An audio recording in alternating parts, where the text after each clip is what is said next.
Women's கிரிக்கெட்ட பொறுத்தவரைக்கும் இதுக்கு முன்னாடி இருந்த கேப்டன் மித்தாலி ராஜ் போன்றவர்கள்னால அடிக்க முடியாத ஒரு கப் அப்படிங்கிறது வந்து இன்னைக்கு இத்தனை நாளா கிட்ட நெருங்கி நெருங்கி போனதுன்றது வந்து இத்தனை நாள் கழிச்சு நடந்திருக்கு அப்படிங்கும்போது சேம் ஒரு கபில் தேவ் தோனிக்கு நடுவுல இருந்த ஒரு கேப்பை பார்க்க முடிஞ்சது. அப்ப 1973ல இருந்து விளையாடப்பட்டிருக்கிற இந்த விமென்ஸ் கிரிக்கெட் வேர்ல்டு கப் வெறும் ஆஸ்திரேலியா, இங்கிலாந்து அதுவும் ஆஸ்திரேலியாவோட பெரிய டாமினன்ஸ், ஒரு தடவை நியூசிலாந்து நினைக்கிறேன். இப்படிப்பட்ட ஒரு டாமினேஷன்ல முதல் முறையா இந்த 3 நாடுகள தாண்டி ஒரு நாடு ஜெயிச்சிருக்கு அப்படிங்கிறதே ஒரு மிகப்பெரிய விஷயம் சார். Correct, correct. அதுதான் நான் சொல்றேன். இந்தியா வந்து கப்பு ஜெயிக்குமான்னு கேட்டா நீங்க எப்பவுமே ஆன்சர் கிடையாது. ஆனா இந்தியாவுக்கு அகேன்ஸ்டா ஆடும்போது நாம கப்ப ஜெயிப்போமா அப்படின்னு வேர்ல்டு இருக்கிற எல்லா கண்ட்ரீஸுக்கும் ஒரு பயம் இருக்குல்ல.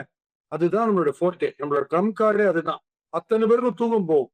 இதுல பாருங்க, டஃப் கேம், அதாவது ஆக்சுவல் ஃபைனல்ஸ் செமிஃபைனல்ஸ்லயே ஆட்டம் டஃபஸ்ட் ஒரு என்கவுண்டரை பார்த்ததுனால ஆப்போனன்ஸுக்கு சைக்கலாஜிக்கலா ஒரு பயம் ஜாஸ்தி வரும். என்னடா அவங்க இப்படி அடிக்கிறாங்க, 300+ அவசியமா ஒருத்தர் செஞ்சுரி அடிச்சு ஒருத்தர் சேஸ் பண்றாங்கன்ற ஒரு பயம் வரும். ஸோ சைக்கலாஜிக்கலா ஃபியர் வந்து ஆப்போனன்ட் டீமுக்கு ஃபைனல்ஸ்ல. நமக்கு என்னன்னா டஃபஸ்ட் டீமே போட்டு மெரிச்சிட்டோம், கப் ஹோல்டர்ஸ் கப்பு வின் பண்றவங்களே போட்டு மெரிச்சிட்டோம். அப்புறம் யாரா இருந்தாலும் எவ்வளவு பேர் இருக்கீங்க, அவரு வாங்க நம்ம ஹீரோ சொல்ல தமிழ் படத்துல அந்த மாதிரி போயிட்டோம் ஃபைனல்ஸ். ஸோ இது பினாமினல் இருக்கு.